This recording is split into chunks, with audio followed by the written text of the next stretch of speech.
warahmatullahi wabarakatuh. Kembali lagi di Ngaji Sore bersama STIQ Miftahul Huda. Alhamdulillah, gimana nih kabar kalian semuanya teman-teman? Semoga kita semua dalam keadaan baik ya, dan diberi kekuatan dalam menjalankan ibadah puasa. Nah, Alhamdulillah sore hari ini kita sudah kedatangan narasumber yang luar biasa, yaitu Mas Nur Irwansyah. Assalamualaikum Mas Nur Irwansyah. Waalaikumsalam Mas Ilmi. Gimana kabarnya nih? Alhamdulillah sehat walafiat. Sehat ya, Alhamdulillah. Cuman lagi agak sedikit rendah. Oh, apanya nih? Derajatnya atau apa nih? Kondisi fisik tubuhnya lagi merendah. Ya, semoga kita doakan semua ya teman-teman ya. Semoga Mas Irwansyah diberi kesehatan. Amin. Mungkin agak sedikit lah ya, sedikit, tapi masih bisa lah ya. Insya Allah. Nah, tema kita pada sore hari ini yaitu adalah menjaga kebersihan lingkungan saat berpuasa. Nah, nanti akan disampaikan langsung oleh Mas Irwansyah. Nah, sebelum masuk ke materi nih, Mas Irwan, saya mau tanya, tema kita kan menjaga kebersihan lingkungan saat kita berpuasa. Nah, pengertian kebersihan itu apa sih, Mas Irwan? Sebenarnya kalau untuk soal kebersihan sendiri itu kan tidak hanya lingkungan, tidak hanya saat di bulan puasa, tapi kebersihan itu adalah sudah diatur dalam Al-Quran dan hadis. Kebersihan itu adalah merupakan suatu hal yang harus kita tekuni, kita nikmati, bahwasanya kebersihan merupakan suatu perbuatan untuk menghindari atau menjaga diri, menjaga lingkungan dari hal suatu yang kumuh atau yang kotor. Pasti teman-teman udah tahu lah, yang namanya kebersihan itu apa sih? Ya, itu seperti itu. Intinya secara umumnya sama seperti itu. Tapi dalam ajaran Islam itu kan sudah diatur dalam Al-Quran dan hadis. Yang ini yang menjadi pembeda antara kebersihan lingkungan kita saat berpuasa dan kebersihan lingkungan bagi orang-orang umum yang lain di sana. Menindaklanjuti bahwasanya kebersihan itu adalah suatu hal yang sangat dianjurkan oleh baginda Nabi Muhammad SAW, bahwasanya beliau itu menganjurkan kepada umatnya supaya senantiasa suka, bahkan senang untuk melakukan kebersihan, baik kebersihan diri sendiri, halaman dan lingkungan sekitarnya. Itu seperti itu. Jadi seperti itu ya, memang sudah dianjurkan oleh Nabi Muhammad ya, yang namanya kebersihan itu memang kita harus menjaga gitu ya. Nah, selanjutnya kita ini kan dianjurkan untuk menjaga kebersihan lingkungan, terutama saat bulan puasa. Nah, itu sebenarnya alasannya apa sih, Mas Irwan? Mungkin kalau kita di bulan-bulan yang lain kan sudah tentu ya agar kita nyaman lah di tempat yang bersih. Tapi ini dianjurkan di bulan puasa ini, kenapa seperti itu, Mas Irwan? Jadi ini sudah menjadi suatu hal yang umum. Artinya umum itu kenapa kita diperintahkan di bulan puasa itu juga dianjurkan untuk tetap menjaga kebersihan daripada bulan-bulan yang lainnya. Karena itu kembali pada diri kita sendiri. Biasanya di bulan-bulan biasa kan kita itu kalau untuk membersihkan sesuatu itu tidak khawatir dan yang lain sebagainya. Tapi biasanya kayak kita semuanya kan biasanya kan mempunyai kriteria masing-masing. Kayak di saat bulan puasa mendatang, justru pola kita itu enggan untuk membersihkan sesuatu, bahkan sikat gigi atau membersihkan tempat, membersihkan halaman, membersihkan ruangan dan lain sebagainya, dengan alasan takut capek nanti batal puasanya atau membatalkan dengan sendirinya. Jadi kayak gitu. Dahaga seperti itu ya, haus, lapar seperti itu. Akhirnya nantinya malah jadi malas-malasan dan lain sebagainya. Jadi itu bentuk kenapa dianjurkan, karena di bulan puasa, karena memang kebiasaan mungkin secara umum itu bermalas-malasan lah ya, karena mungkin mengandalkan bahwa tidur itu sudah termasuk ibadah gitu. Ya, pasti itu yang menjadi pedoman kita. Nah, Turun tidurnya orang berpuasa itu sudah dianggap ibadah. Nah, itu jadi mungkin kita kurang menjaga kebersihan, bermalas-malasan gitu. Nah, itu untuk mengantisipasi lah agar kita, makanya kita dianjurkan untuk menjaga kebersihan. Nah, pengertian kebersihan sudah, alasan kita sangat dianjurkan untuk menjaga kebersihan ini. sudah. Anjuran tersebut sudah tertera dalam kitab Ihya Ulumuddin yang dikatakan at-tahuru syatrul iman, bahwasanya kebersihan itu adalah sebagian dari bukan kebersihan, itu adalah kesucian. Sebenarnya sama sih, bisa an-nadhofah secara familiar, bisa at-tahur, karena sama-sama kebersihan. Bersih dalam Islam itu ya bersih ya suci. Kalau hanya bersih itu belum tentu suci. Tapi kalau suci sudah dipastikan bersih. Itu kenapa? Bersih belum tentu suci, suci sudah pasti bersih. Nah, itu mengapa at-tahuru syatrul iman, sudah menjadi kesucian itu sudah menjadi bagian atau sebagian dari iman. Yang mana beliau kanjeng Nabi Muhammad SAW pun juga bersabda, buniyad dinu an-nadifah. Ya. Jadi berdirinya atau ada berdirinya agama Islam itu pun juga atas dasar kebersihan dan kesucian, seperti itu. Nah, mengapa kita dianjurkan untuk senantiasa melakukan kebersihan? Nah, ini saya teringat dari hadisnya yang didawuhkan, yang diucapkan oleh baginda Muhammad SAW, bahwasanya Allah Subhanahu Wa Taala itu mencintai hambanya yang suka bersih atau mencintai kebersihan. Nah, maka dari itu hadisnya seperti ini, innallaha kalau nggak salah innallaha thayyibun yuhibbu thayyib. Nah, terus nadifun yuhibbun nadif, yuhibbun nadofah.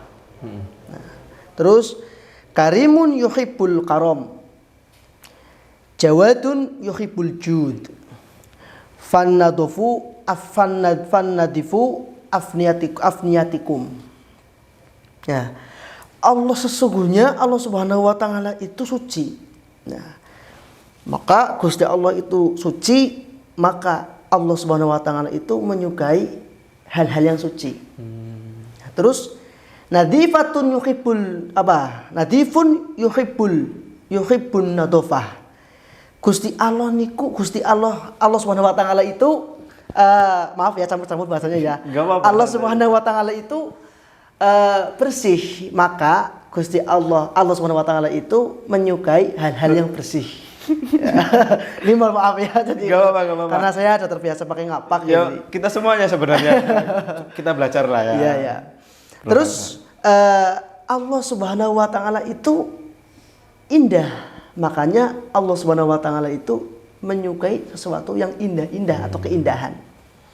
Yang terakhir, Allah Subhanahu karimun yuhibbul karom. Allah Subhanahu Wa Taala itu mulia, makanya Allah Subhanahu Wa Taala itu menyukai sesuatu yang mulia.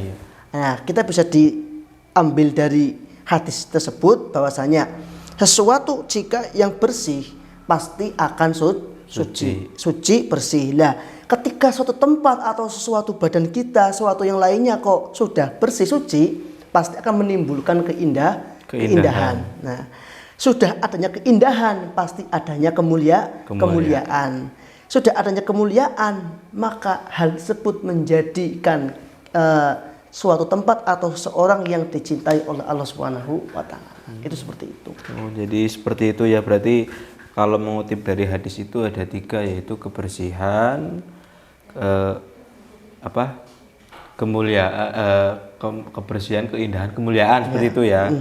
Jadi kesucian, keindahan dan kemuliaan. Sesuatu yang sudah suci itu akan menjadi indah dan akan menjadi mulia. Seperti itu ya. Iya, pokoknya kalau bahasa gaulnya itu kita tidak perlu ganteng, yang penting rapi. Karena rapi itu akan mengalahkan segala-galanya. Percuma ganteng kalau kita jorok.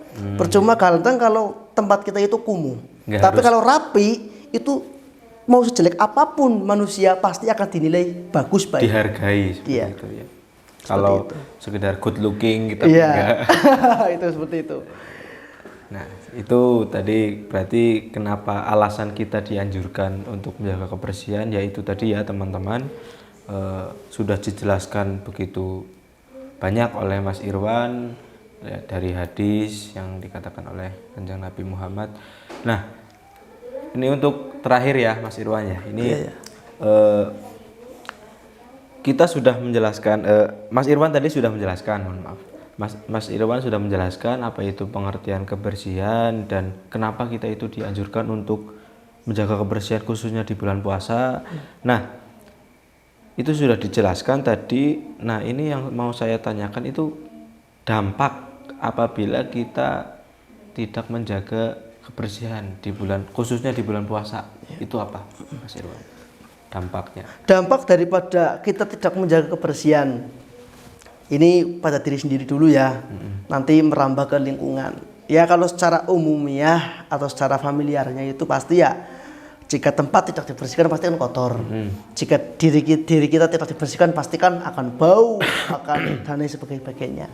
Nah, namun yang dimaksud di sini dampak kita tidak menjaga kebersihan, yang pasti kita itu tidak dicintai oleh Allah. Karena tadi saya sudah menjelaskan bahwasanya jika kita suka kebersihan dan menjaga kebersihan pasti Allah akan mencintai kita. Yang pastinya nanti kecintaan Allah kepada kita itu tidak sesempurna apa yang dikatakan tadi, menurun.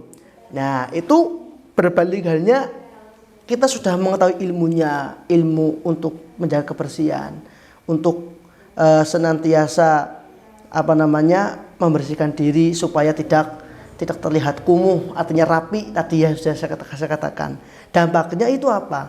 Nanti jika kita tidak bersihan, apalah daya diri kita yang mempunyai akal itu dibandingkan dengan orang gila yang sudah tahu ilmunya tapi tidak mau mengamalkan ilmunya. Itu sama halnya qil, ucapan dawuh ini seperti ini. Al ilmu bila ngamal kama huwa junun. Itu seperti itu. Kenapa rujukannya orang yang berilmu, orang yang sudah mengetahui ilmunya? Kayak tadi ilmu untuk membersihkan, pentingnya kebersihan, cara-caranya membersihkan kan banyak. Tapi kok tidak diamalkan pada diri kita? Itu kita sama aja seperti halnya orang gila. Nah, orang gila sama-sama seperti orang, tetapi orang yang punya otak tetapi tidak dipakai otaknya. Nah itu perbandingannya. Ya, kan lihat orang gila kan cerebek, kumuh, jorok, entah dia itu apa yang dia pikirkan kita nggak tahu, itu seperti itu. Nah itu. Jadi tidak mempunyai akal dan tidak bisa berpikir seperti itu.